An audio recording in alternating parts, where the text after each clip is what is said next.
গিলো শুলে ভরো। ও কি করে খাবার দিছি রা? কেন লোকের সাথে কথা বলছো, মেসেজ করছো? খেতে দেয় না তোমাকে, গিলতে দেয় না? কেন সায়নজি বলছিল লোকের মেয়ের সাথে চ্যাট করছো? হ্যাঁ তো লোকের কথা শুনে ঘোড়া ঝড় লাগা। তুই কার সঙ্গে চ্যাট করছিস রা? সারাদিন অফিসে পড়তে গেলে মেয়ের সঙ্গে চ্যাট করতে যাই? হ্যাঁ তুই লোকে মরতে হবে নাকি আমাকে? লোকের কথা শুনে ঝগড়া করছো ঘরে? যাও, তোমার সাথে কথা বলবো না। লোকের মেয়ের সাথে থাকুক, তুমি যাও। যা বাবা বাবা চলে যা, তোর মতো মেয়ে দরকার নাই। কিছুক্ষণ পরে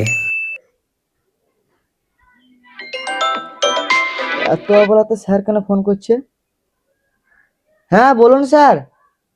বলছি কালকে তোমাদেরকে ভোরে কলকাতা যেতে হবে। ও তা বেশ ঠিক আছে স্যার।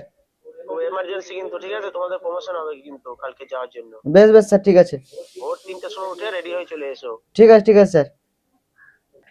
তো বিরাট সমস্যায় পড়ে গেলাম। স্যার বলছে 3টার সময় উঠতে হবে, তো বিনা কারণে বইয়ের সঙ্গে ঝগড়াও করে দিলাম। আর আমি তো ভোরবেলায় উঠতেও পারবো না, আমার বউ প্রত্যেকদিন উঠে দেয়। কি করবো আইডিয়া। রাতের বেলায় लेकिन ये साला कर क्या रहा है यहाँ पे?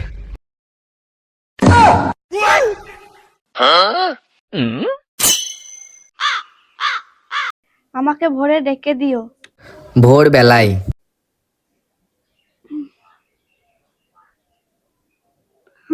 ভোর হয়ে গেল, তুমি তো বলেছিল উঠি দিতে। যাই উঠি।